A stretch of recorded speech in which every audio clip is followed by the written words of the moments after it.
बच्चों की कलाकारी को दिखाने का वो प्रयास करें, कष्ट करें, ज़रा एक बार दिखाएँ और हम सर से भी पूछना चाहेंगे कि ये किस क्लास के बच्चे थे जिन्होंने ये अपनी प्रतियोगिता में हिस्सा लिया सर? किस क्लास के बच्चे थे ये जिन्होंने 12th क्लास के बच्चे थे।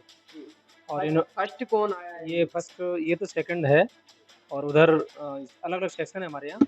ये 12th बी है, वहाँ 12th सी वाले बच्चे फर्स्ट रहे हैं।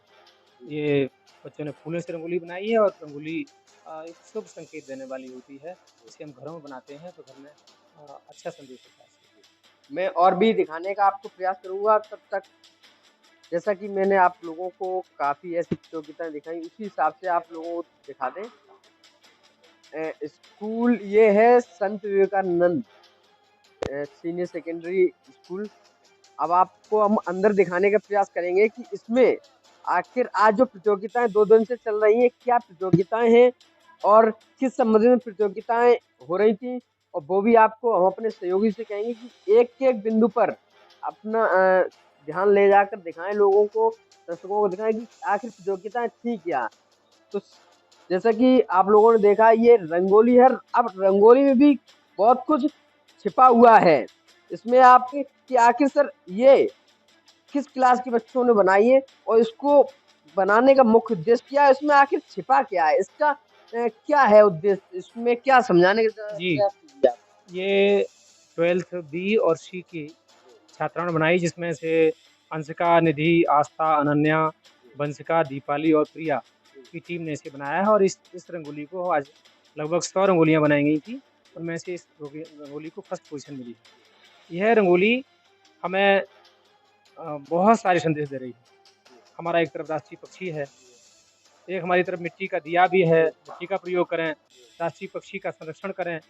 कलश हैं, जो कलश हम बड़े शुभ कार्यक्रमों में हम प्रयोग करते हैं, उनमें करते हैं। एक महिला है, इस महिला को हमें बेटी बचाओ बेटी पढ़ाओ के तहत एक बालिका है, जो दीपक लिए है और दीपक की ज्योति को आगे बढ़ा रही है। तो हमें एक बालिकाओं को भी पढ़ाना है और उन्हें आगे लेकर जाना है, ये संदेश होता है। तो सर कितने समय में ये पूरा तैयार हो गया? इसको समय दिया गया था 1 घंटा, हालाँकि 1 घंटा से कुछ समय बढ़ा लिया, तो लगभग टाइमिंग में ही बनाई गई, घंटे के अंदर ही बन गई। रंगोली ही क्यों प्रतियोगिता में रंगोली क्यों बनवाई जाती है? इसका क्या उद्देश्य है? ज़रा आप हमारे दर्शकों को बताने का प्रयास रंगोली के माध्यम से एक तो ये त्योहार के अवसर पर शुभ माना जाता है।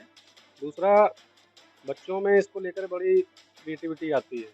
तो बच्चों में क्या और वो क्रिएटिव हो सकते हैं, इसके लिए हमारे यहाँ इस माध्यम से भी एक प्रयास रहता है कि बच्चे अधिक से अधिक सीखें। सर क्या कहना चाहेंगे?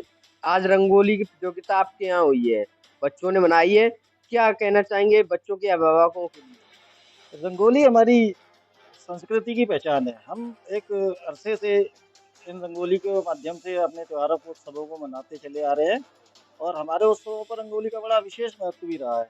इसके माध्यम से हम पर्यावरण को बचाने का पूरा प्रयास करते हैं और एक संदेश देते हैं कि हमारा पर्यावरण सुरक्षित रहे।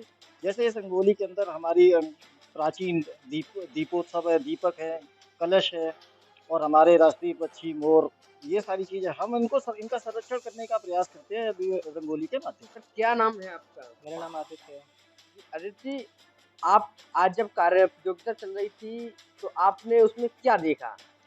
प्रतियोगिता तो आपको बता दूँ 3 दिन से, सैटरडे, मंडे, आज ट्यूसडे, तीसरा दिन है।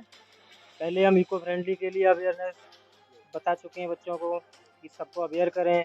जैसे एक्यूआई बढ़ता जा रहा है लगातार, और भी एनवायरनमेंट में भी इम्पैक्ट पड़ता है।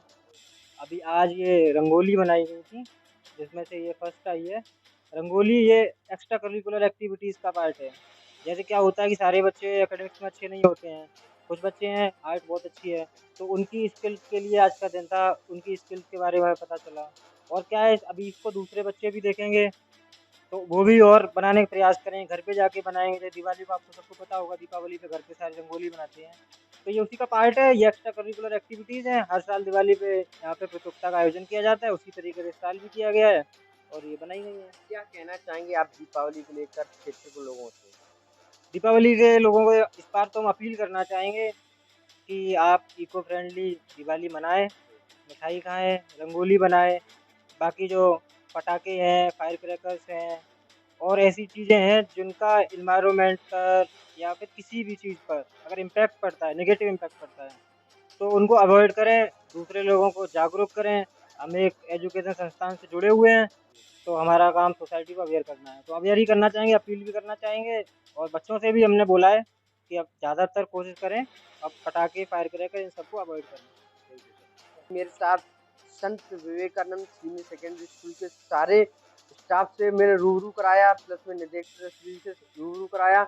तो हम तो चाहते हैं कि सभी लोग, मेरी तरफ से भी एक सुसंदेश है कि दीपावली पर मेन मुद्दा होता है मिठाई का। मिठाई अपने घर की ही बनाकर खाएं, क्योंकि मिठाइयाँ जो मार्केट से आप लाते हैं उसकी वो उसमें बीमारी होती है और उसको खाकर आज सभी लोग बीमार हो जाते हैं। तो मेरे यही अपील और संदेश है कि अधिक से अधिक घर पर ही मिठाई बनाएं, अधिक घर की मिठाई खाएं। धन्यवाद। नमस्कार, मैं मोहित कुमार आज बैठा हूँ करहल में। और करहल की बात करूँ तो एक ऐसा संस्थान है जिसकी अगर प्रशंसा करें तो वो कम है। उसी संस्थान के मेरे साथ निदेशक जेपी यादव जी बैठे हैं। आइए इनसे जानने का प्रयास करते हैं कि इस संस्थान में लगातार 2 दिन से कार्यक्रम हो रहे हैं, आखिर क्या कार्यक्रम हो रहे हैं। और पर्व भी है दीपावली का, तो दीपावली को लेकर क्या क्या तैयारियां चल रही हैं और क्या क्या तैयारियां हो चुकी हैं, आइए इनसे जानने का हम प्रयास करते हैं। सर, क्या नाम है आपका? Doctor JP Yadav, director Sant Vivekananda senior secondary school. Sir, लगातार 2 दिन से देखने को मिल रहा है कि आपके विद्यालय में कोई कार्यक्रम चल रहे हैं। क्या कार्यक्रम है? इन कार्यक्रमों का क्या उद्देश्य है? देखिए, ये विद्यालय है और विद्यालय में जो भी शिक्षक संस्थान होते हैं, वहाँ बच्चों को सिखाया जाता है और यहाँ से सीख कर के बच्चे जब जाते हैं, तो अपने जीवन में उसका प्रयोग करते हैं। तो उसी संबंध में दिवाली का त्योहार है आगे। तो दिवाली का त्योहार हम कैसे मनाएँ, आज हम देख रहे हैं कि हमारा सारा वातावरण प्रदूषित है। तमाम पटाखे से लेकर और भी जो जो हमारी परंपरागत तरीके थे, तब आबादी कम थी, इतना प्रदूषण नहीं था, तो आराम से लोग कर भी लेते थे। लेकिन अब तो मैं बच्चे और हमारे टीचर और समाज के लोग भी इको फ्रेंडली दिवाली मनाएँ, इसके लिए हमने विद्यालय में कई तरह की प्रतियोगिताएँ कराई हैं। जिसमें से पहली प्रतियोगिता हमारे यहाँ हुई है, वो चार्ट प्रतियोगिता हुई। चार्ट पर बच्चों ने पटाखे, दिए, घर से लेकर सजाने के तरीके सब कुछ बनाया। तो इसे हम इको फ्रेंडली दिवाली और बच्चे बड़े खुश हुए। फिर अगली उसमें भी हमने बच्चों में फर्स्ट, सेकंड, थर्ड किया। उसके बाद अगली प्रतियोगिता हमने कराई तो किले से अ, गणेश जी, लक्ष्मी जी की मूर्ति बनाना और कागज़ से और भी कई तरह के कार्डों से, बोर्डों से ये लैंप बनाना, ये इस तरह प्रतियोगिता कराई। तो उसमें बच्चों ने बड़ी अच्छी, बहुत अच्छे ढंग से बहुत सारे चित्र बनाए जो बड़े प्यारे लग रहे थे। और तीसरी प्रतियोगिता हमने रंगोली प्रतियोगिता कराई है, जिसमें ये हमारी परंपरा भी है, घरों में हम शुभ मानते हैं, तो बच्चों ने यहाँ रंगोली प्रतियोगिता बनाई, तो उसमें जो फर्स्ट, सेकंड, थर्ड आए उनको पुरस्कृत भी किया जाएगा। अच्छा सर, लगातार आपका संस्थान कोई ना कोई एक ऐसा कदम उठाता है जिसके लिए क्षेत्र के लिए एक अहम कदम माना जाता है। तो आपका ये उद्देश्य क्यों रहता है कि हर एक त्योहार पर एक ऐसा कदम उठाया जाए? आपके विद्यालय का ये उद्देश्य क्यों रहता है कि ऐसा कदम उठाया जाए जिससे लोग जागरूक हों? इसके देखिए, पीछे क्या राज है? ये राज ये है, बहुत सारी हमारी बातें जो हमारा पुराना इतिहास है, उस इतिहास को ज़िंदा रखने के लिए, ऐतिहासिक बातों को बताने के लिए, क्या है कि हमें किसी त्योहार के प्रति या और भी कोई जो किसी जयंती है, किसी की निर्माण दिवस है, जो भी कोई दिवस है, वो तभी उपयोगी साबित होता है जब वो उसके बारे में हम जानें।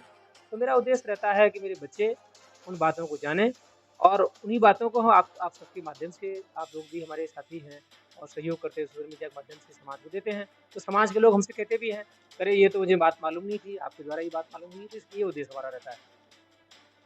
आज धनतेरस है। आज के दिन आपके विद्यालय में जो कि क्षेत्र को एक नई दिशा की ओर ले जा सके, ऐसी कोई प्रतियोगिता और ऐसा कोई कदम उठाया गया? हाँ, बिल्कुल। बच्चों में प्रार्थना स्थल पर बच्चों को हमने इस तरह से जोड़ा। वैसे तो धनतेरस है, हम लोग धनतेरस को मना लिया है, मान लिया है कि हम सोना-चांदी ले आएँ, बर्तन ले आएँ। लेकिन वास्तविकता ये है कि इस दिन धन्वंतरि जी समुद्र मंथन से निकले थे और उन्होंने आयुर्वेदिक को बढ़ावा दिया। तो उनकी याद में ये उनकी जयंती के रूप में मनाया जाता है। और एक संदेश भी हमारा इस वो कहने से ये है कि हम जानें कि हमारे देश में आयुर्वेदाचार हुए, उनकी दवाइयाँ चली और आज तक चली आ रही हैं। जबकि हम लोग इसका विकृत रूप करके केवल खरीदारी में कर देते हैं। तो खरीदारी में तो ही करना केवल धनतेरस नहीं है, हमें अपने पूर्वजों की बताई हुई बातों पर चलना और आयुर्वेद पर भरोसा करना, ये भी एक उद्देश्य है। पर्व है दीपावली का।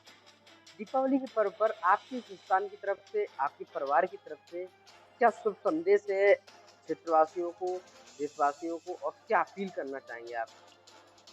देखिए, दिवाली सारे त्योहारों का राजा है और अपने हिंदू समाज में अगर कोई त्योहार इतने लंबे समय तक चलता है तो 5 दिन तक चलने वाला दिवाली का त्योहार है। दिवाली पर दिवाली बुराई पर अच्छाई का प्रतीक है, अंधकार पर प्रकाश की जीत है और मैं तो समाज के संदेश के लिए अगर आप कहें तो मैं केवल ये कहना चाहूँगा कि अब हमें अपने प्रदूषण को रोकना है।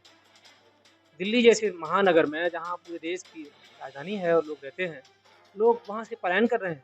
उसका कारण ये है कि वहाँ का जो एक्यूआई है, वायु गुणवत्ता सूचकांक है, वो इतना बढ़ गया है और दिवाली के बाद तो वो 500 के पार पहुँच जाता है। इतनी सारी रोक के बाद भी लोग पटाखे चलाते हैं, तमाम फिजूलखर्ची करते हैं, तो मैं संदेश देना चाहता हूँ कि फिजूलखर्ची से बचें, पटाखे याद न चलाएँ, खुद सुरक्षित रहें, समाज को सुरक्षित रहें और समाज के लोग ही नहीं, पटाखों से तो मैं बताऊँ आपको जानवर और पक्षी भी बहुत परेशान हो जाते हैं। तो इसके सबसे बचने के लिए हम इको फ्रेंडली दिवाली मनाएँ और ये जो जिससे फिजूलखर्ची है, नुकसान होता है, उसे न करें। मैं इस दिवाली पर पूरे समाज को, अपने प्यारे बच्चों को, अपने अभिभावकों को बहुत-बहुत शुभकामनाएँ देता हूँ, बधाई देता हूँ और ये दिवाली सबके जीवन में खुशहाली और समृद्धि लाए। आपको भी बहुत-बहुत शुभकामनाएँ मेरी तरफ से। जैसा कि मेरे साथ थे जेपी यादव जी, तो उन्होंने बताया कि हमेशा मेरा संस्थान हर एक त्योहार पर एक ऐसा कदम उठाता है जिससे कि लोग जागरूक हों, और हमेशा ही ऐसा कदम उठाता रहेगा कि लोग हमारे संस्थान के द्वारा जागरूक होते रहें। इसी के साथ-साथ मैं मोहित कुमार, बने रहिए हमारे साथ, एक नई खबर दिखाने का प्रयास करते हैं।